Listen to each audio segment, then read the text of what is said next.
namni baay'een jechuudha warri carraa biyya Arabaa yookaan carraa diiyaaspooraa ta'uu hin arganne osoo diiyaaspooraa ta'ee jedheetu carraa sana hawwa. Maaliif seetan beektu namni tokko wanta hin argine tokko argachuudhaaf hin hawwachuudha. እና biyya Arabaa dhaquun yookaas immoo biyyoota garaagaraa dhaqanii diiyaaspooraa nama jechisiisuuni maqaa Arabaa toon taane yuunik maqaa adda ta'e yuunikii ta'e tokko qabaachuudha. Kun immoo namoota kaanirraa wanta adda nama godhe nama gammachiisuudha malee maqaa nama leeyyaasisu miti. Nama wayitu nama tokkotu jechuudha sababa biyya Arabaa dhaqxee fi of tuffatti. Akka namoota warra kaanii yookaan hamma namoota warra kaanii akka hin geenye wayitti of fudhatti biyya Arabaa waan dhaqxee dhufteef yookaas biyya Arabaa waan hojjettee fi namoota kaanii gaditti of ilaalte jechuudha. Kanaafuu nama sana ani immoo nama sana gorsuun barbaade nama sana qofaa miti namoonni akka nama sanaatti yaadan illee baay'een akka jiran kanarraa hubachuun ni danda'e jechuudha. Kanaaf namni tokko hawwa namni sun immoo of tuffata. Namni kan biraa hin hawwa namni kan biraa garuu namni sun garuu of tuffata. Maal jechuudha yoo naan jettan fakkeenyaaf namoonni carraa biyya Arabaa dhaquu hin arganne osoo biyya Arabaa dhaqee jedhee baay'een hin hawwa hin barbaada. Kana jechuun hawwuu jechuudha. Isin hawwuu jechuudha. Isin barbaadu jechuudha. Warra biyya Arabaa dhaqan warra biyya Arabaa dhaqanii hojjetanii bu'aa ofii buusan of jijjiiran nama baay'eetu hawwa. Warra biyya keessa jiran baay'eetu hawwa. Namni kaan garuu of tuffata. Ani maalifan biyya Arabaa hojjedhaa jedhee of tuffata. Ani maalifan diiyaaspooraa ta'ee jedhee of tuffata. Biyya Arabaas haa ta'u biyya kan diiyaaspooraa madha. Biyya ala hojjetaa jechuudha. Biyya ala jiraateera jechuudha. Bara sana diiyaasporaan ture, bara sana biyya kanan hojjechaa ture, bara kana biyya sanan ture. Diiyaasporaa ture jechuudha. Kanaaf namni kamimmoo namni baay'isawee namoonni xiyyaaraan deemanii hin beeknellee akka xiyyaara hawwan meeqan keessantu beeka. Ishumti kunoo advaanteejiidha, bu'aadha baay'isawee. Namumti xiyyaara argee hin beekne, xiyyaara keessa seenee hin beeknellee xiyyaara kan argu baay'ee jira. Isin garuu xiyyaara dhaqaa gali yeroo meeqattiin deemaa turtan. Even biyya keessa dhufu galuu osoo hin taane biyyuma sana keessattuu namoota meeqan keessatti xiyyaaraan deemu bakka tokkotti. Namoonni biyyoota alaa jiranii of boonsu waan ta'eef baasiidhaan kan hin deemne jiru. Baasiidha biyya keessa deemuun hin danda'ama. Konkolaataa mataa isaaniitiin sa'aatii dheeraa sa'aatii 3, 4, 5 illee deemuun jaallee deemuu ni danda'u. Garuu isaan birrii waan qabaniif hamma kana dhiphachuun barbaadanii xiyyaaraan deemu. Kunillee advaanteejiidha sinin jechuun barbaade. Carraa baay'ee waan baay'ee argitan, waan baay'ee bartaniitu. Kanaaf ittiin boonuudha malee yeemin of tuffachuu. Maaltu of tuffachiisa? Namni isin hawwaa isin of tuffatu. Namoota tokko fan jechaa jira. Namoota of tuffatanittan himaa achumaanis namoonni yaada akkanaa qaban akka of keessaa balleessanii ani sirriitti namoota kaanii olittiyuu nama ogummaa qabu nama bakka garaagaraa arge. Jedhe akka namni sun jabaatu namni biraallee akka jabaatu gorsaan jira jechuudha.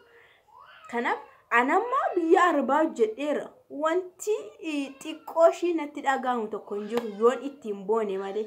I think ittiin boona yeroo baay'ee na argitaniitu. Underline godhe tinkitoo hin ta'e nutti yaadutu hin taaneyyuu jala mureechuu ittiin boona biyya Arabaa dhaqee hojjechuu kooti baay'ee ittiin boona na boonsa.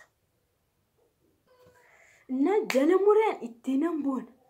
Jalqabaa kaasee waa'een akkanaa yoo dubbatame nan boona malee takkaa ittiin boo'een beeku ittiin of cephee isin beeku.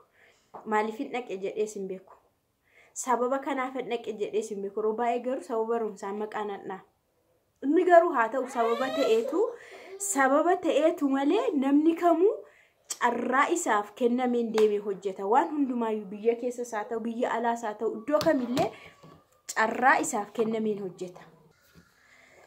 Kanaafuu ammallee taanaan jechuudha ani sababan akkas ta'eef sababa maatiin koo hin qabneef sababa maatiin koo gadi bu'aa ta'aniif sababa maatiin koo hiyyeessa ta'aniif hin jedhiina dhugaa waaqa. Kanaafan biyya Arabaa dhaqee hin jedhiina.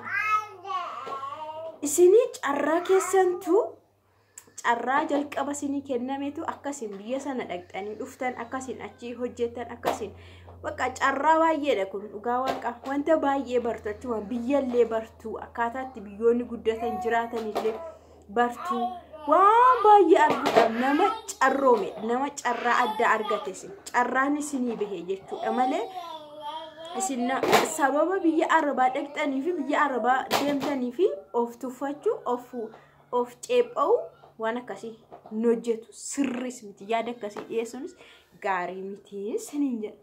Kanaaf amma fakkeenyaaf ani waan hiyyeessa ta'eef jedha namni tokko immoo waan hiyyeessa ta'eef hiyyummaa keessaa ba'uuf jechuu danda'a. Kanaaf ani hiyyeessaa jedha namni tokko immoo jechuudha. Nama hiyyeessa kan jedhamu baay'ee nama siruma hojjechuu hin dandeenye, nagaa hin qabne, fayyaa hin qabne, qaama hir'uu hiyyeessa jedhama. Isin immoo nama akkamii nama meedikaala galtanii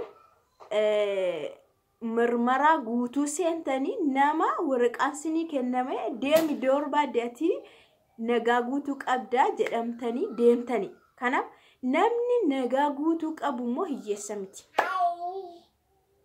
Hiyyeessa miti jechuudha. Carraa baay'ee qaba namni akkasii hiyyeessa miti. Hiyyeessi nama qaama hir'atee hojii hojjechuu hin dandeenye, of jiraachisuu hin dandeenye, guyyaadhaa guyyaatti nama socho'uu hin dandeenye, hojii mataa isaa nama hojjetachuu hin dandeenye, nama harka namaa eeggatu callisee, nama kadhatee jiraatu, nama karaarra taa'u, nama harka namaa eeggatu bakka. Ofii hojjechuu kan hin dandeenye, siruma hojjechuu kan hin dandeenye, hojii jechuudha. Sammuu qabaatee qaamni isaa hir'uun iyyuu hin hojjeta. Nagaa qabaatee qaama hir'uun bakka barbaadanitti argaartu nama hojjechaa jiru jechuudha. Namni akkasii hiyyeessa miti. Isin amma biyyoota Arabaa biyyoota kan deemtanii hojjechaa jirtu waan ta'eef isin baay'ee sooressa. Ammallee sooressa. Humaata waan qabdan ta'ellee sooressa. Maaliif nagaa qabdu nagaa qabdu. Namni baay'ee meedikaala galee dhukkuba qabaataa maalii qabaataa deemuu hin dandeessu atakkas jedhama. Isin garuu jaroota sana keessa carraan keessan baay'ee milkaa'aa ta'e mirmaraa galtanii nagaa taatanii waraqaan isinii kenname kallattii hundaan banaa isinii ta'e deemtan. Kanaafuu isin maaliirra sooressa. Dhugaa isiniin jedha isin jajjabeessuu miti kun dhugaa jiru sooressa. Ammallee taanaan hojjechaa jirtu argachaa jirtu ammas immoo abdii qabdu gara fuula duraattis. Nama hojiirra jiru. Fakkeenyaaf namni barumsarra jiru tokko abdii baay'eetu isarraa eegama. Nama barachaa jiru, nama baratu, nama sirriitti cimee barachaa jirurraa namni waan baay'ee irraa eega. Maatiin waan baay'ee irraa eega. Barumsarra jira, barumsarra jirti, in eebbifamtii, bor maal taati. Namni baratu carraan isaa hin beekamu ka.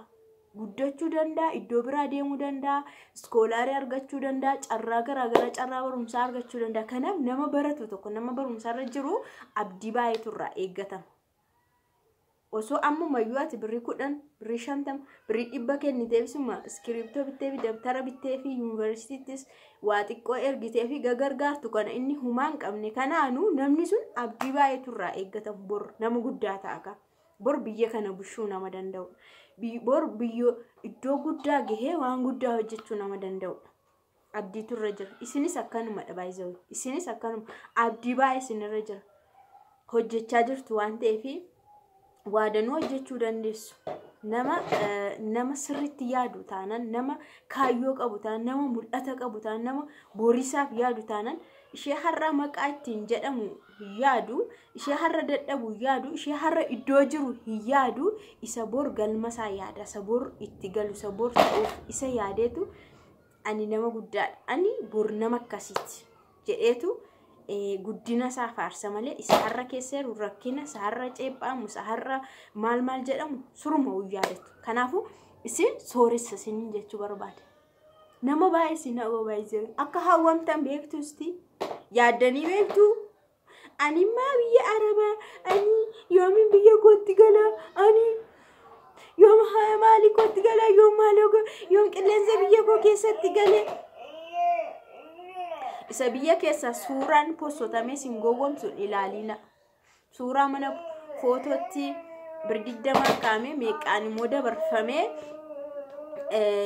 suuraan isin gowwomsu kana ilaalina uffata yoo ta'e salbaajii iddoo mateeyyuu bitamuun hin danda'amu galgala faama maganaanya salbaajii baay'een bitamuu danda'a rakasa isa faalaaltanii gowwomuun qabdan isin biyya kootti jechuun qabdan biyya kootti ani of duuba maalan kaawwadhee jira maalin hojjetadhee jira harka qullaa deemuu tontaan kanaaf namni baay'een isin hawwasiniin jechuu barbaadeen akka isin jabaattani akka dhuguma isin nama hawwamu taatan nama gaarii nama cimaa nama hojiirra jiru nama waa kaawwachaa jiru anis osoon akka isaanii ta'e nama jedhu baay'ee jira osoon biyya arabaa deemee rakkina keessaan baahiyyummaa nan sooruma faarra jedhan kana jechuun isin warri biyya arabaa deemte sooressadha jechuudha soorummaa qabdu jechuudha nagaa qabaattanii deemtanii hojjechaa jirtu waan ta'eef isin sooressadha nama baay'ee meedikaala kufee hafee baay'isawee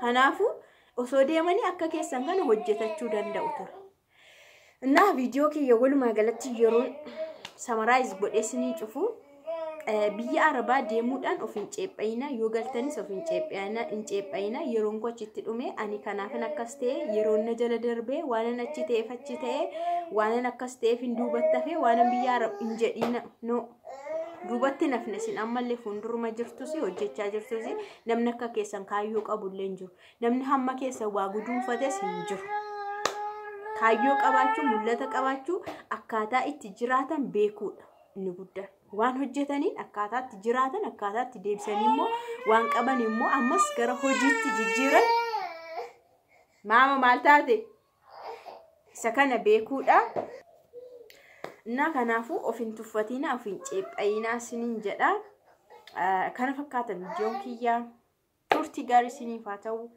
like share subscribe godha ciao